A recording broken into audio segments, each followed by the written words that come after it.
right, we're there in 1 Samuel chapter 30, almost at the end of this book.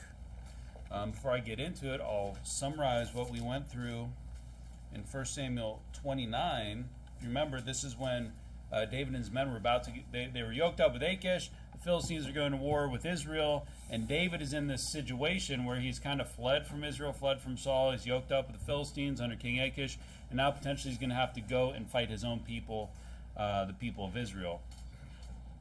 Achish has got him really close, and he's kind of in this jam where he's going to try to betray Achish, who has been, as far as we know, good to him. And potentially, when David went there, he didn't think he was just trying to go there for protection, like to protect him from Saul. Maybe he didn't really expect things to work out well with him and Achish, but I think him and Achish kind of hit it off. I think what we see in that chapter is that Achish kind of has at least respect for the God of the Bible. When he's talking to God, he calls David an angel of God. He's kind of blessing him in the name of the Lord. And maybe David didn't really expect that Achish could turn out to be a good guy.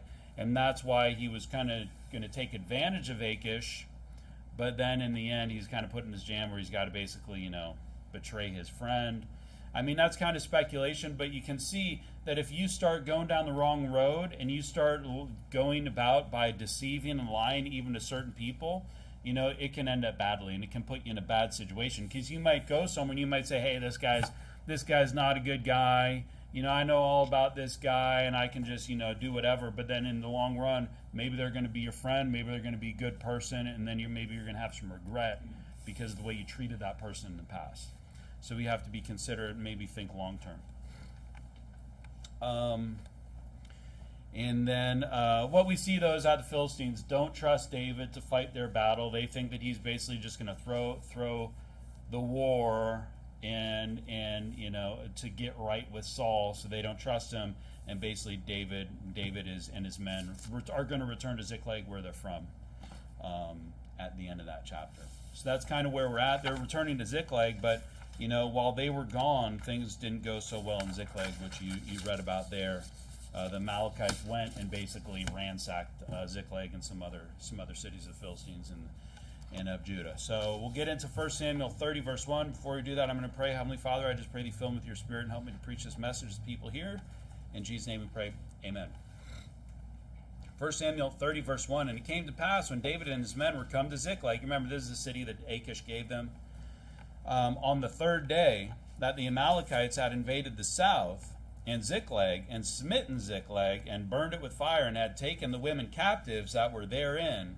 They slew not any, either great or small, but carried them away and went on their way. So you can see here the Amalekites, all these people, obviously when David and his men were going about earlier and they were basically killing everybody, so that there were no witnesses. Obviously, there are more cities of the Amalekites that apparently they didn't kill. The Amalekites are not destroyed. What I think is interesting is the Amalekites, even though David was going about killing everybody in previous chapters, they didn't kill anybody. They basically just captured everybody. So it's kind of like they didn't repay David for what he had done to them. Now, maybe you could say they didn't know what was going on because, remember, he was trying to kill all the witnesses. Maybe it was out of fear of retribution. Or maybe because they're not the type of people that would actually kill women and children. Regardless, you can see that basically, hey, thank God that the enemy did not do as bad to David as David did to them. Verse number 3, so David and his men came to the city, and behold, it was burned with fire, and their wives and their sons and their daughters were taken captives. Then David and his people that were with him lifted up their voice and wept until they had no more power to weep. So basically, these strong men, 600 men of David, they go out and they're going to fight this war, and then they come back and their families are taken, all their possessions are taken, and they're like, what do we do? Where are they? They don't even know where they are. They don't know what's going on. They're crying, they're weeping, and basically to the point where they're just so distraught they have no power. They can't even, they've cried so much they can't even cry anymore. And this is another point, I've said this before, where sin leads to hardship. Okay? I think that David made a lot of wrong moves here, and it started because he was afraid and he didn't trust in God. And what that led to is a lot of hardship for him and his men and their families.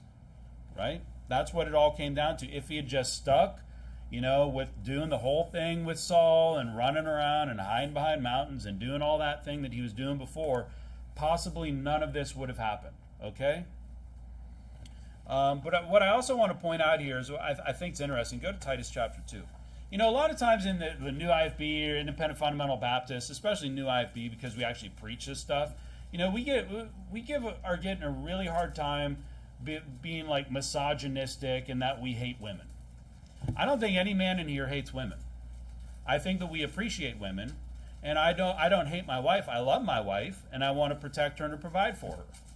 And I think that it's better for her to be at home and for my son to be raised by her than to be raised by some public school system or something like that, or even being raised by myself. I mean, hey, I have a part in raising my son, but I know that my wife is a better caretaker, or whatever, of children than I would be, And we get a lot of. I mean, you can imagine. No one's ever criticized me for being like misogynistic. But, we get a hard time, Bible believers, for looking down on women.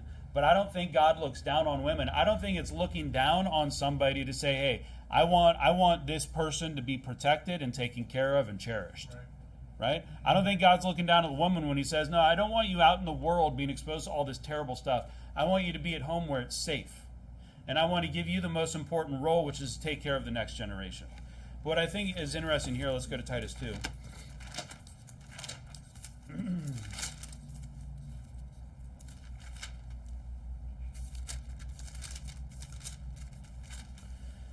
Titus 2, verse 3 through 5, let's just read that. It says here, the aged women likewise, that they be in behaviors becometh holiness, not false accusers, not given to much wine, and teachers of good things, that they may teach the younger women to be sober, to love their husbands, to love their children, to be discreet, chaste, keepers at home, good, obedient to their own husbands, that the word of God be not blasphemed. See, the older ladies are supposed to be a good example to teach the younger ladies, and I mean, obviously they're getting it preached behind the pulpit, but sometimes younger ladies are going to go to older ladies that are more experienced to ask for help and things like that. How do I manage a family? How do I manage a household? How do I make ends meet? Things like that. And the example is that the lady's supposed to be at home, taking care of the children, keeper of the house, taking care of the children, love children, things like that. And what I think is interesting, the reason I'm bringing that up, is if you look in verse number 2, and you see, and had taken in 1 Samuel 30. Sorry, 1 Samuel 30. It says, and had taken the women captives. And it's basically saying that the women were taken captive. And then in verse number 3, it says, it was burned with fire, and their wives and their sons and their daughters were taken captives. And what I think is interesting there is it's saying that it's equating the women being taken captive with like the whole family being taken captive. Why? Because the woman represents the family. And I thought that was interesting to see that. That is kind of like the importance of women, where he's saying, hey, the women were taken captive, and obviously the entire family, because she's representing the women, the sons and the daughters and all those people. Why? Because it doesn't say, and the sons were taken captive, because they're the most important offspring. And then also, some of the ladies. It doesn't say that. It doesn't say the younger men were taken captive and then, other people. It's focusing on the women, talking about like the moms and the elder women being taken captive, and they, in general, are representing, based on the next verse, the wives, the sons and the daughters and everybody. And if you think that God hates women, that you don't understand the God of the Bible. All right? That's not what we preach here. We never preach that. But I just thought that was kind of an interesting observation there. Let's keep going. So basically, they come back to Ziklag, everything's gone. All their stuff's gone, and it's burned with fire, it's smitten, it's destroyed, it's just, I imagine it's just rubble, right? 1 Samuel 30, verse 5. And David's 2 wives were taken captive. We already talked about this. A man's supposed to only have 1 wife, right? This isn't right for him. And David's 2 wives were taken captives, Ahinoam the Jezreelitess, and Abigail, the wife of Nabal the Carmelite. And David was greatly distressed, for the people spake of stoning him, because the soul of all the people was grieved, every man for his sons and for his daughters. But David encouraged himself in the Lord his God. So, I mean, it kind of makes me wonder. We can go to Matthew 26. You can keep a bookmark in there if you have one. I mean, why do they want to stone him? I mean, obviously it's because what? The city was ransacked. Their wives were taken. But I was kind of asking this question, like, what was David's sin? Yeah, we know he kind of sinned and he was fearful and he did these things, but do you think that they were upset when they were going around ransacking, the Amalekites and the Girgashites and the Jeshurites? Do you think they were complaining then about doing these things? Do you think they were complaining when they had all these possessions and things were going well? Do you think that they wanted to stone him because he yoked up with Achish? No, I mean obviously not. Do you think it's because he almost went to war with Israel? No, they probably would have just gone to war with Israel. Do you think it's because he ransacked the Amalekites? No, probably not, because they liked the spoils of war. Do you think it's because the enemy attacked back? Well, maybe, because they didn't like something bad happening. And I like this verse here, Matthew 26. Let me get there.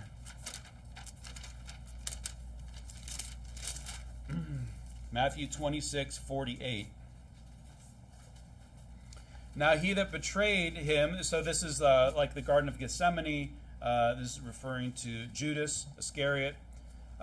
Now he that betrayed him gave them a sign, saying, Whomsoever I shall kiss, that same is he. Hold him fast, and forthwith he came to Jesus and said, Hail, Master, and kissed him. And Jesus said unto him, Friend, wherefore art thou come? Then came they, and laid hands on Jesus, and took him. And behold, one of them which were with Jesus stretched out his hand, and drew his sword, and struck a servant of the high priest, and smote off his ear. Then said Jesus unto him, Put up again thy sword into his place, for all they that take the sword shall perish with the sword. And this is kind of like live by the sword, die by the sword. Right? This mentality. Hey, if you're going to go out and be willing to go out and ransack and loot and pillage and kill, hey, it might just happen to you. Hey, David's people, if you're willing to go out and kill everything that breathes, basically, you might just be aware that it's like, this Hindu guy today is like talking about karma. Bible says you reap what you sow. You might just have your enemy that survives to actually come back and do the same thing to you. Is it David's fault? David didn't do all these things. He might have been the leader, but you know what we're going to see later is he's got some sons of the Belial with him, some reprobates, and maybe it was these guys that were like, why don't we just kill everybody? Then nobody can say anything. You never know. But here's the thing. If you look at Romans, let's go to Romans 3. We'll look at a soul winning verse here. Here's the thing is like people always want to blame somebody else. They like we were kind of talking about this earlier. They make bad decisions. They're following a man. David is a man.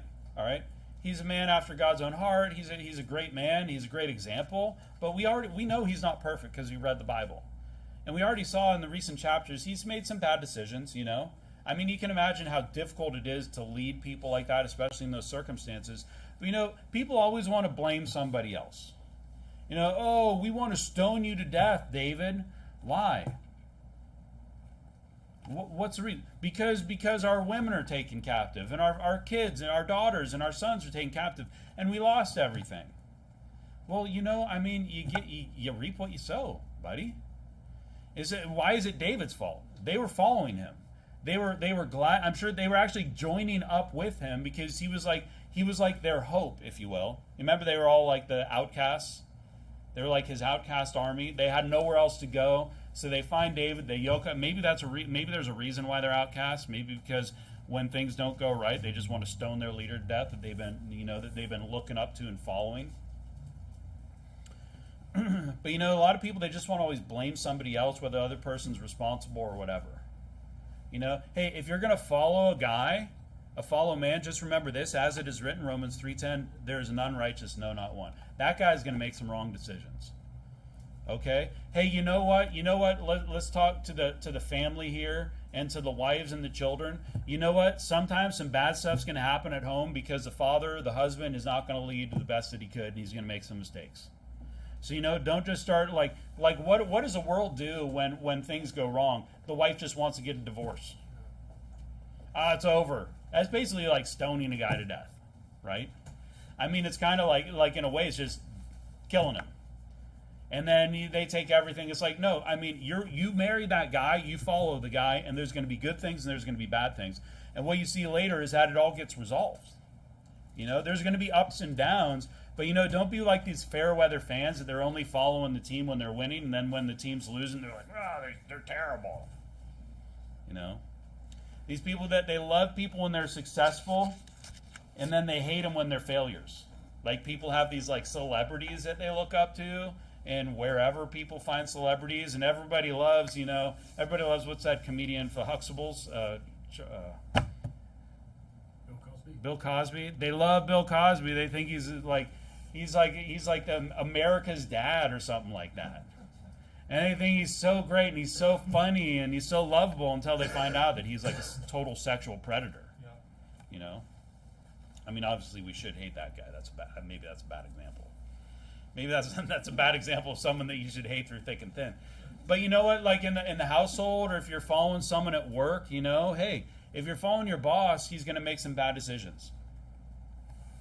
Hopefully you're not doing something so bad that it's going to this is going to happen to you. But we should, in general, we should just be faithful, steadfast people. And I know this is an extreme example here because their entire family's been taken away. But you know what? Our mentality we should not be ready to just flip on a dime. And I'm only going to be faithful and good to my wife as long as she's doing the right thing and living a perfect life. You shouldn't be faithful and honest and steadfast to your husband only if he's doing the right thing, and then as soon as he starts doing something wrong, you just turn on him and it's game over. But I kind of see that's what's happening here. It's like they were all on Team David.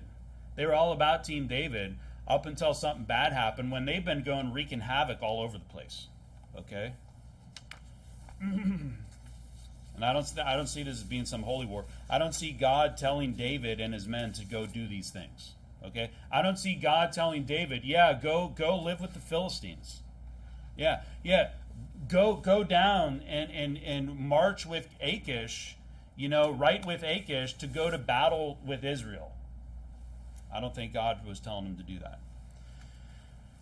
But what I do really like about David is this is just a really trying time for David, and it's a great example actually of where it's like your salvation, what is it, your redemption is nigh, your salvation is nigh, the verse in the New Testament. It's like, just wait a little bit longer, because pretty soon Saul's going to die and then things are going to get better. What I do like at the end of verse number 6 is it says when he's going through all this trial and tribulation, and he doesn't have his wife to lean on here. I mean, imagine we go out for a soul winning marathon and we come back and our entire families are gone. I mean, that would be crazy. And who are you going to turn to? And then it's Brother Wynn. Brother Wynn leads all the men out on a soul winning mission, and then we come back and our families and our wives and our children are just gone. And you guys are like, we're going to stone you to death. It's like, who am I going to turn to? I'm going to turn to God. And that's exactly, see, this is why David is such a great man, because he actually turns to, when things are bad, he turns to God. It's not like Saul, when things are bad, he goes to the witch at Endor. When things are bad, he goes to the wrong place. The thing about David is his refuge, like we saw earlier, is always God. And he goes there and he encourages himself in the Lord, his God. And sometimes that's your best option, sometimes that's your only option. Because sometimes your friend's not going to have the answer, and your parents aren't going to have the answer, and your spouse and your children, and even, the people in church, your brethren, are not going to have the right answer, and they're not going to be able to help you out. But you can't encourage yourself in the Lord. And maybe you got a couple of verses in the Bible, or maybe there's just some promise that there's just some promise from God that that's in the Bible, and that's a promise. He'll never leave thee nor forsake thee. Hey, that's a good one. Hey, okay, I know that I'm going through this, and other people might have forsaken me, and other people might hate me, but you're still right there with me. And you got to encourage yourself in the Lord. And sometimes that's the only thing that can get you through tough situations. It's just knowing that God is there. 1 Samuel 30, verse number 7. And David said to Abiathar the priest, Ahimelech's son, I pray thee, bring me hither the ephod. And Abiathar brought hither the ephod to David. Now this is what had the Urim and Thummim, the lots that they would cast. That's kind of how they would communicate Like, he's going to say, should I go to battle? And then I always think of it as dice or something. Somehow God communicates through these things. Okay? We don't understand what that is. You want to know why? Because if we did know exactly what these things are, they'd be for sale on eBay. They'd be on Amazon. They'd be all over the place, and you'd have some guy and some crazy. I'm surprised there aren't some like priests out there that have like lots. It's like the crazy 8-ball. I'm surprised there aren't like more like false church leaders that have like the Urim and the Thummim.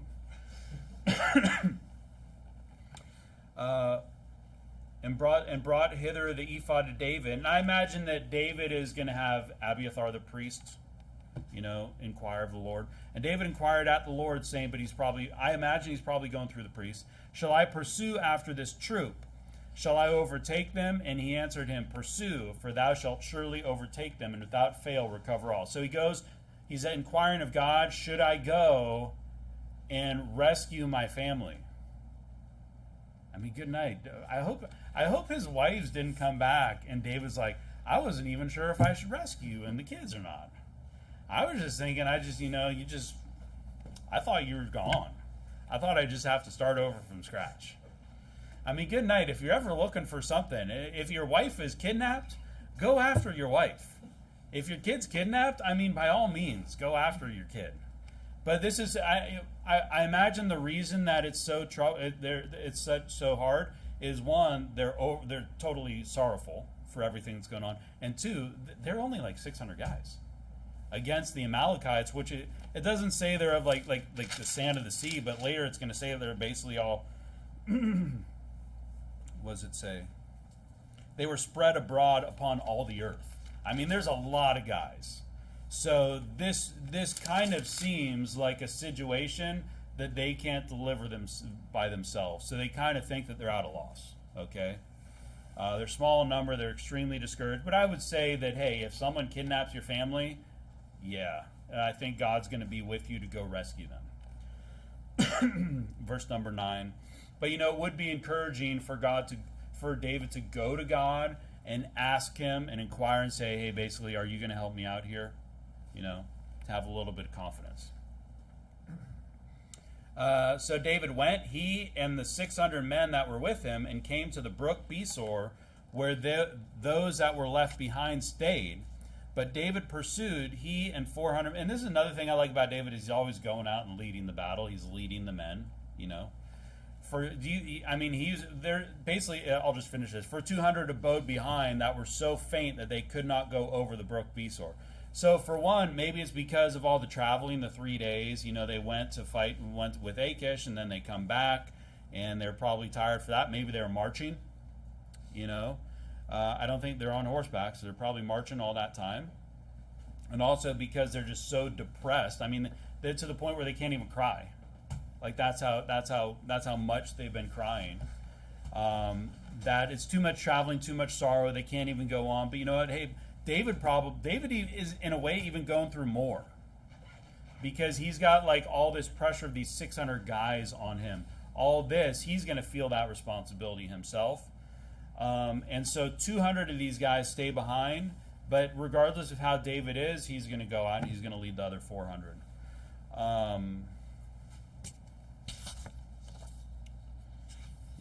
So I had a comment here that sometimes we need a break, but we don't always get one. Hey, if you're a leader of a family, you're not always going to get the break that you want. Sometimes you just need to power through. That's one thing you need to learn as a man, is sometimes you got to do things when you don't want to do things, just because they need to get done, and that's a responsibility that you have. Okay. Verse number 11.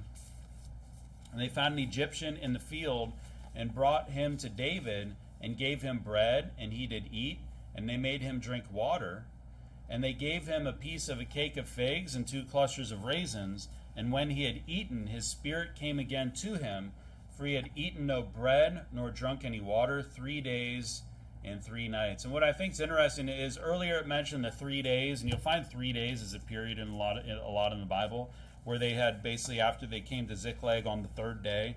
And here you see this guy for 3 days and 3 nights. He's just like suffering, left alone, with no water. There's no food. There's no drink, in let's look at a couple other verses where it says 3 days and 3 nights. Let's go to Esther 4.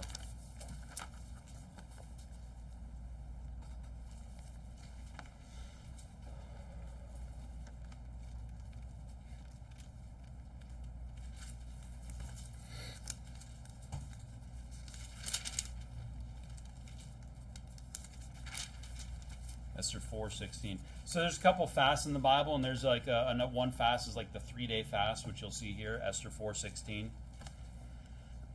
Go gather together all the Jews that are present in Shushan, and fast ye for me, and neither eat nor drink 3 days, night or day. I also and my maiden will fast likewise, and so will I go in unto the king, which is not according to the law. And if I perish, I perish. Great verse there. If I'm gonna do what I need to do, and if I die, so be it. That's what she says. And so they're gonna fast 3 days and 3 nights, and then of course we can go to Jonah.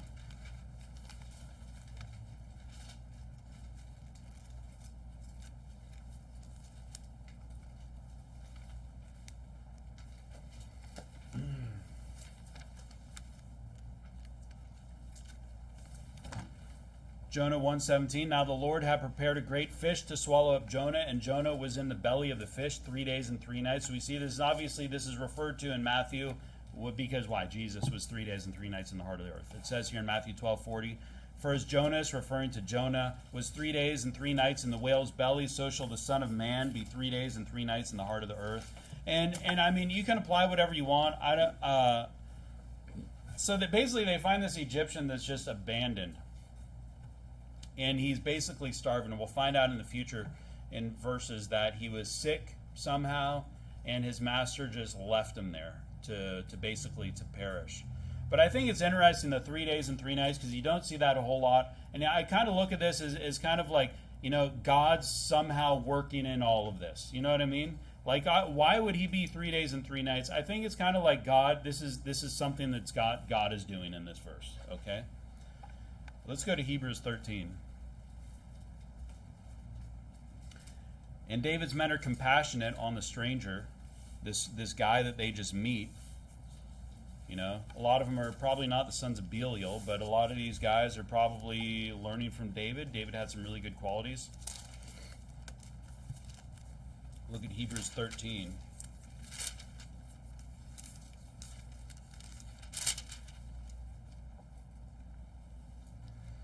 Verse 1, let brotherly love continue. Be not forgetful to entertain strangers, for thereby some have entertained angels unawares.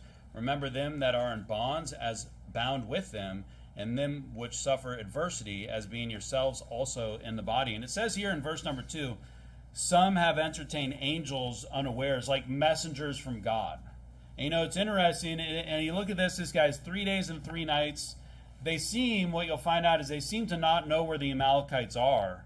And so they come upon this guy, and they actually treat him very well, and they revive him, and they give him, figs and raisins and water and all kinds of this stuff, and they give him bread, and they basically revive him, and they treat him so well, and he's actually going to be the key to them finding the Amalekites. And I think, it's something that we need to consider when we deal with people, that, sometimes we're going to meet people in the world, and we don't know. I mean, you don't get too deep in this, but have you ever thought that maybe sometimes we go preach the gospel, right? We think that this was kind of ordained by God to meet somebody somewhere, that you would meet that person, that you would knock that door, that things would happen, and you're like, man, I can just feel the presence of God in this.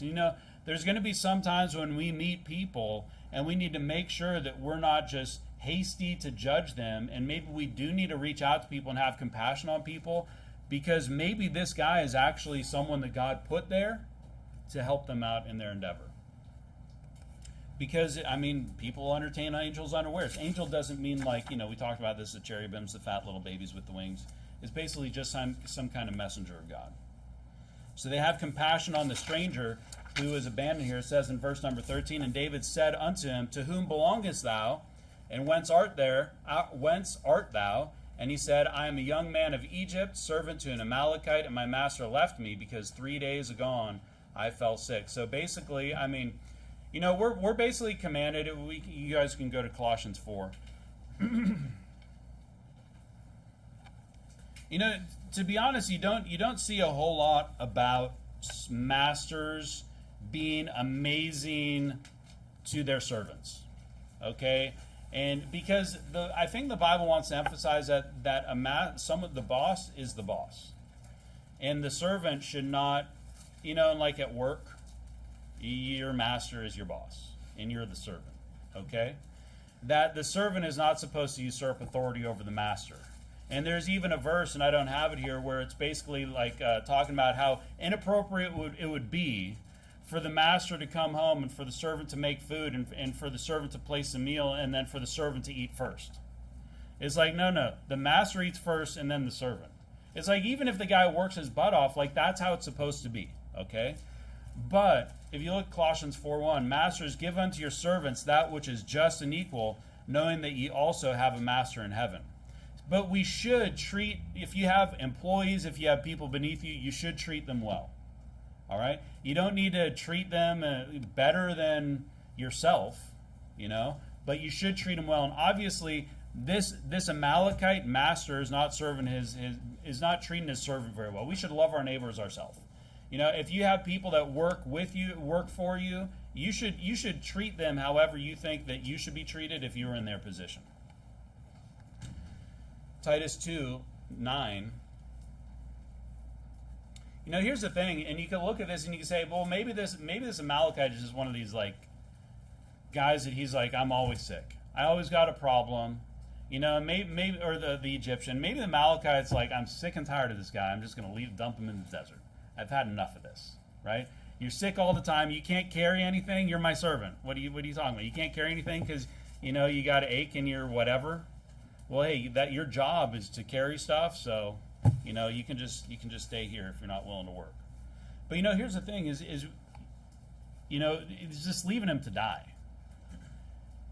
It's like let him go when you get somewhere safe. Let him go and send him off on his way. We should treat people below us and servants, people that serve us. We should treat them well. Titus 2:9. Exhort servants to be obedient unto their own masters and to please them them well in all things, not answering again, not purloining, but showing all good fidelity, that they may adorn the doctrine of God our Savior in all things. This is the emphasis that servants are supposed to serve very well. But what I find interesting here is if you look at this, in this Amalekite, right? This Amalekite master has had enough with this Egyptian servant. He's sick. He basically just casts him into the desert. And what happens? He sees no value in this Egyptian. I'll tell you what, if you're going to leave someone to die, you see no value in that life. But what happens? This Amalekite is a downfall of all the this Egyptian is a downfall of all the Amalekites.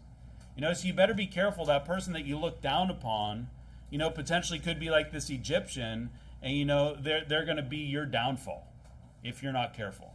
So, that's why we want to treat people well. I know like at work when someone gets fired, my boss always pays them more than they're due, like by the law. It's like just pay them a little bit more and then they're gone. And then they can't do anything.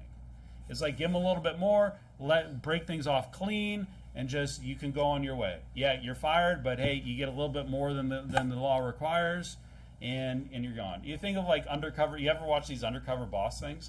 Have you ever seen these things? Where it's like the boss pretends to be an employee and then the manager is just like terrible. Like you never know, that person that you thought was serving under you actually had some authority, and ultimately these people get fired and then they're like, I didn't mean it. But just be careful how you treat people. I'm not saying that all this is that you're gonna have someone that's under you and you're gonna treat them bad and then they're gonna be your downfall. But we have to understand that we don't know who we're dealing with sometimes, and we should just be, but in general, treating people well. And you know what? Hey, this Amalekite should have just treated this Egyptian a little bit better, and then maybe when they got somewhere safe, he's just like, hey, here's your pay, here's a week's worth of food, just get out of here. I don't want anything to do with you. Instead, he leaves them to die, and then he becomes a downfall of all the Amalekites because they're just going to get destroyed. Verse number 14 of 1 Samuel 30. So this is the Egyptian discussing. We made an invasion upon the south of the Cherethites and upon the coast which belonged to Judah and upon the south of Caleb, and we burned Ziklag with fire. And what I think is interesting, they only burned Ziklag. Now, did they know what David had done? or is just kind of like, you know, David and Ziklag getting what they deserve? It's like God saying, you know what, you don't belong in Ziklag, you belong back in Judah. And the other thing that I would say is if word did get out, it kind of showed about David going about and killing all these people. Because remember, he went out and he said he was killing Israelites, you know, basically his people, but he wasn't. He was killing like the enemies of Israel. And then he was like basically eliminating everybody so they couldn't witness. But you know, you try to hide your sin, it's going to come out. Okay, you can't hide it from God. And you know, I guarantee you try to hide it from people in church long enough, eventually it's going to come out. Something's going to happen. You know, you're not going to be able to hide everything. Assume that the truth is going to be revealed. Now, we're not going to see inside your house, but you know what I mean?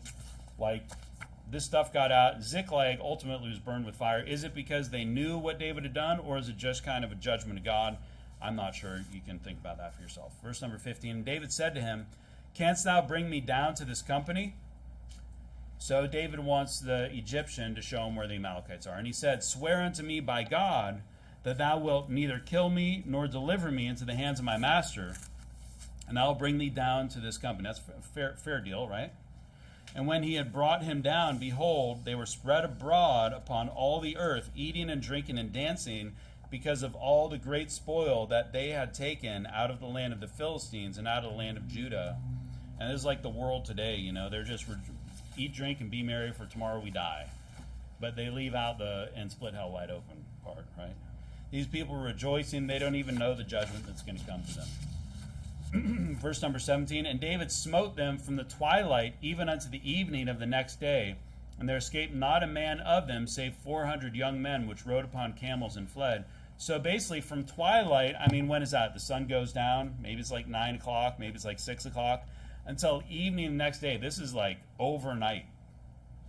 That these 400 guys and David are going out and just like killing everybody. Why? Because they're probably drunk. All the Amalekites are probably just wasted. They probably can't even defend themselves. You know, they're probably all full on all the meat that they slaughtered and that they stole. And you got these 400 men that are just like hungry for vengeance, and they're basically going to save their families, right? And then you have these 400 young men, which are of the Amalekites. They're basically fleeing on camels. And David recovered all that the Amalekites had carried away, and David rescued his 2 wives. And there was nothing lacking to them, neither small nor great, neither sons nor daughters, neither spoil nor anything that they had taken to them. David recovered all. That's a pretty amazing thing, that everything was preserved. And David took all the flocks and the herds which they drove before those other cattle, and said, "This is David's spoil."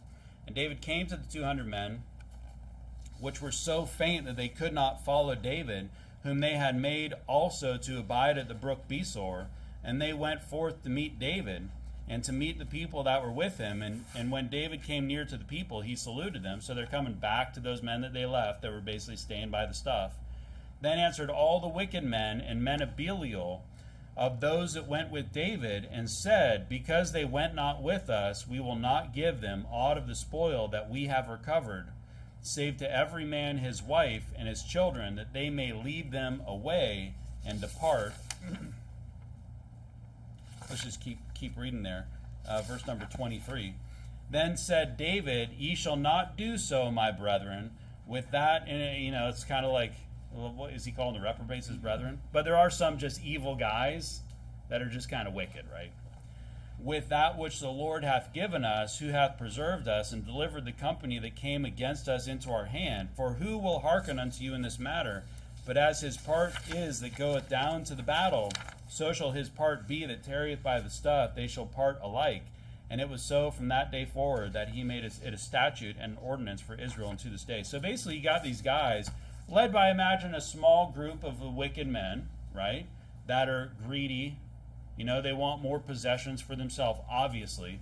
They're basically saying, hey, just give these guys their wives and their sons and daughters, and then we split everything else.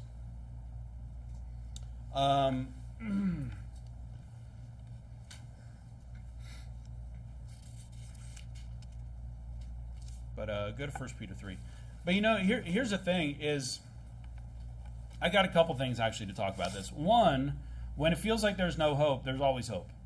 Okay? When it feels like there's no way out, and we've seen this, when you feel like there's 600 or 400 men going up against all the Amalekites, seems like an impossible deed, there is still hope. Why? Because God is in this. You know why? Because David is still trusting and putting his hope in God. So you have this godly leader who's still going out. So I'd say maybe things aren't as bad as you think they are. Because maybe your deliverance is right around the corner. Okay? Maybe you just need to wait a little bit longer and have a little bit more faith and trust in the Lord, and maybe things will be taken care of. Maybe David should have thought about that before all of this happened, before he fled to the Philistines. Right? And we also see that he's got men of Belial among his army. When it says that, I mean, you can say, is they just acting like reprobates? Because that's what basically son of Belial is the son of the devil, and if you're a son of the devil, you can never stop being the son of the devil. You're going to hell, right? These are people that hate God. These are people that don't want to receive salvation. Unlike us, we're sons of God, daughters of God. We cannot lose our salvation. We're sealed by the Holy Spirit into the day of redemption. We're passed through death into life. You know, we will go to heaven. We can never stop being a son or a daughter of God. And then in the middle, you've got just the sons of men, daughters of men. But, you know, when it says that, it's talking about reprobates. That's why it actually specifies here all the wicked men and men of Belial. See, not all wicked people are reprobates. You know, I'd say it's a small percentage of the wicked people that are reprobates, but they're probably having a big influence here. But it also goes to show that, like, this is a pretty terrible thing to do. This should not be the mentality we have. This would be like us going out and saying that, you know, only people that matter are people that actually win a soul to the Lord out soul winning, and everybody else is just accomplishing nothing. You know, nothing. If you don't preach the gospel and win a soul to the Lord, then you're good for nothing. I mean, isn't that kind of thing here? And we're going to have this special soul winners club, you know, for only people that can actually get people saved. And every week we're going to have cupcakes for people that won somebody to the Lord. Like, how weird would that be? You know, if anything, what should we do? We should have cupcakes to celebrate that a soul was saved, to celebrate the fact that we went out and tried to preach the gospel. Why? Because we should share among all of ourselves. Because that one victory, those 3 salvations today, required everybody in here to go out soul winning. Right. Because we would not have reached those 3 people if it wasn't for all the people here. All right? Because if it was just one group, we wouldn't have knocked out all those doors. We wouldn't have seen all those people. You know, all those first doors, remember, it took a lot of doors to get to those people that actually wanted to hear the gospel. So, you know, this is a really selfish, bad mentality. 2 Corinthians 13:5 says, "Examine yourselves whether ye be in the faith. Prove your own selves. Know ye not your own selves how that Jesus Christ is in you, except ye be reprobates? But I trust that ye shall know that we are not reprobates. Now I pray to God that ye do no evil, not that we should appear approved, but that ye should do that which is honest, though we be as reprobates." He's kind of saying here, hey, you know what? You might be saved, but sometimes you're acting like a reprobate. You know, hey, why don't you get rid of the stinking selfish attitude, you know? And why don't you actually have some more compassion on other people? And you want to think highly of yourself, you know, because you got a salvation. But you know what? Maybe you're going to have a dry spell of 2 years. Maybe you're going to have a long dry spell. Maybe something's going to happen. You know, we need to not have this selfish mentality that like these guys have here. We need to be compassionate. Here's the thing. We need to put ourselves in other people's shoes. Go to 1 Peter 3.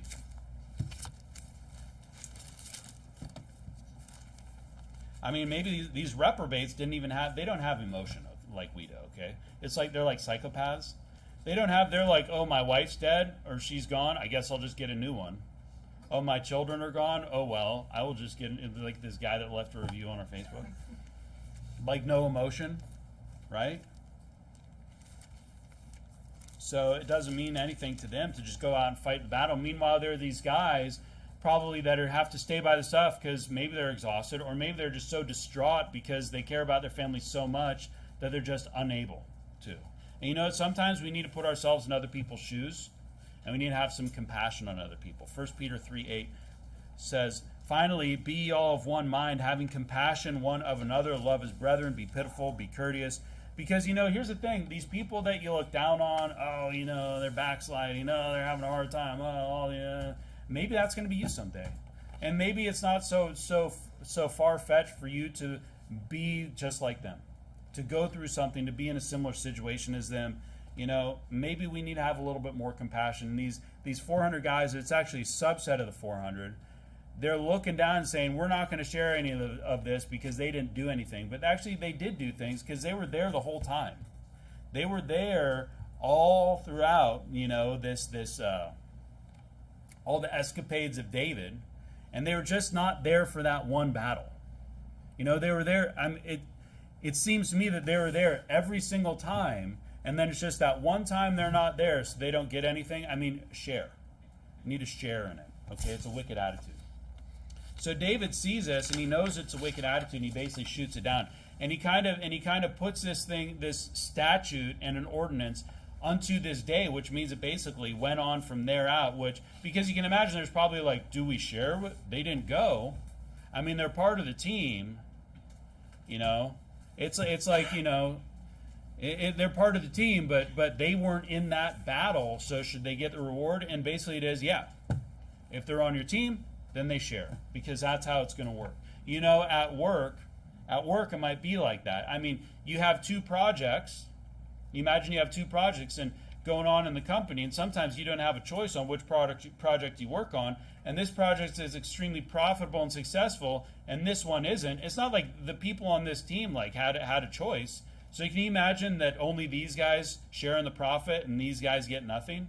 That wouldn't make sense, right? That's why you would share accordingly.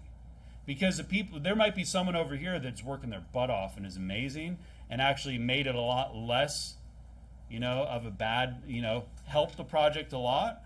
And maybe they actually deserve a big reward compared to some clowns over here that basically did nothing, right? But I think my point is that the strong need to protect the weak.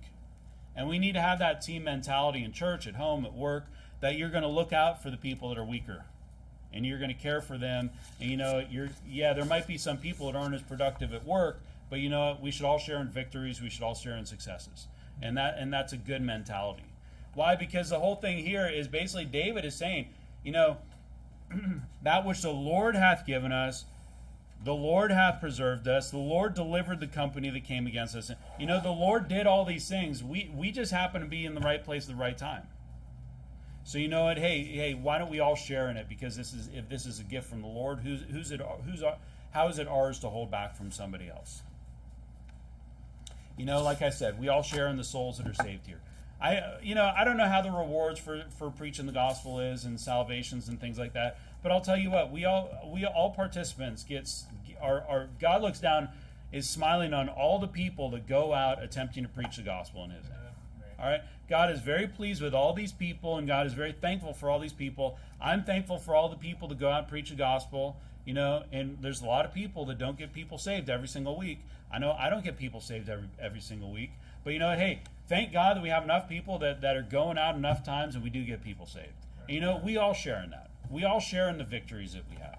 It's not just Brother Wynn just as like the leader, and I get all the rewards, and I get all the accolades, and I get all the benefits of this church. This church wouldn't exist if it wasn't for the people here. So we're all part of this. It's kind of like they're going to say, "Oh, this is David's spoil," but then what does he do? He's actually just going to give it away, because he knows it's not his. It all came from God. It's not his to just keep and just hoard to himself. No, that's not the mentality that we have. And we share in the work here. But who was it? I don't know if it's you, Brother Levy. You were saying that the people that take the offering do an important thing here. The musicians do an important work here. The people that sit in the pews do an important work. Because I'll tell you what, it's not very fun to preach to one person in church. Actually, it's kind of fun. To be honest, it's kind of fun like once. Maybe on a special occasion. It's kind of just an interesting experience. Can you imagine doing that every single week? Can you imagine if I had to get up here every single week, and I got my wife on the piano, and I got my son in the pew, and we're putting all the signs and the banners and the balloons and the wavy arm man outside, anything we can to get people in this door, and nobody comes? Hey, thank God that we have people in this church, and yeah, you do important thing here. People to read the Bible, people to pray, people to do all kinds of things. People to raise the next generation. It's all necessary for this church, and it's all required. But what do? We share everything. That's why when we do things as a church, I like it to be open to everybody. Okay, there are a few things. We have like sometimes a volunteers a dinner for people that give up their time to do things above and beyond, actually take responsibility on a regular basis. That's just something to say, hey, thanks for giving up your spare time. But whenever we have like an event, I want to make sure it's open to everybody and everybody can participate, because we should all share in the benefits of the ministry. And I think that's the mentality that we should have. Is, for instance, like if I get a bonus at work, let's say, right? I'm not going to just be like, hey, nuts to you guys. I'm going to go spend my entire bonus on some firearms. I mean, there might be a time when I do that, but generally, what should my mentality be? It'd be to like share. Hey, something nice for you, something nice for you. We spend some time together. We do something nice. We go out to a meal. We want to share in this victory together. You know what I mean? Like, that's a good mentality instead of Brother Wynn always just hoarding everything for himself. That's not a very good leader. A very good leader is going to share among the people, because you know what? It's good to have. It's a lot better to have happy followers than bitter followers. I'll tell you. I think I have happy followers, hopefully. Verse number 26. And when David came to Ziklag, he sent of the spoil unto the elders. So they go back; they must rebuild it. He sent of the spoil unto the elders of Judah, even to his friends, saying, Behold, a present for you of the spoil of the enemy of the Lord. To them which were in Bethel, and to them which were in South Ramoth, and to them which were in Jatir, and to them which were in Aroer, and to them that were in Siphmoth, and to them which were in Eshtemoa, and to them which were in Rachel, and to them which were in the cities of the Jerahmeelites, and to them which were in the cities of the Kenites, and to them which were in Hormah, and to them which were in Chorazin, and to them that were in Attack, and to them which were in Hebron, and to the places where David himself and his men were wont to haunt. And this is basically him applying everything that he just said. It's kind of like, hey, I'm going to share all of this that I've received. It's not my bounty. It's for everybody to share in, okay?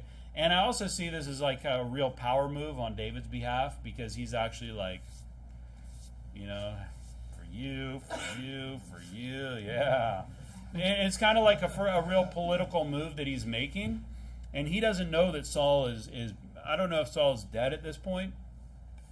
I'm not sure if chapter 30 and 31 occur at the same time, but they're very similar times. Because remember, they took 3 days to leave that first battle, and then there's probably some time elapsed before they killed the Amalekites. It's been at least like 4, probably 5 days, and maybe Saul's already dead at this point, but he doesn't know that yet. And so he's actually kind of making this power move where he's actually spreading and sharing and having influence, and he's kind of showing his leadership among Judah, by sharing with everybody.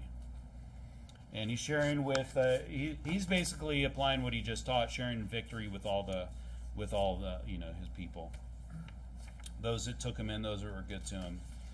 And he's kind of uniting Judah with this single event, bringing it all together. So that's about it. Next chapter, Saul's going to be dead, and it's the end of 1 Samuel. So in this chapter, we have the Amalekites. Talked again about sin leading to more hardship. We talked about the importance of women to God, that they represent the family. All right, we're supposed to go out, but the men are supposed to go out and fight battles, but the woman's supposed to stay at home and take care of the house and the children and things like that. David's men want to stone him. Talked about living by the sword and dying by the sword. And I think the main problem they had is they just want to blame other people when things go wrong, and they're not willing to go through hardship, even though they're causing hardship all over the place. So David encouraged himself in the Lord, and then he goes to the Lord, inquires the Lord, should I go down to battle? And they do, and basically they're delivered by this miracle of God, which isn't really emphasized, but it's basically like 400 guys. I'm not sure how many thousands of people they defeated.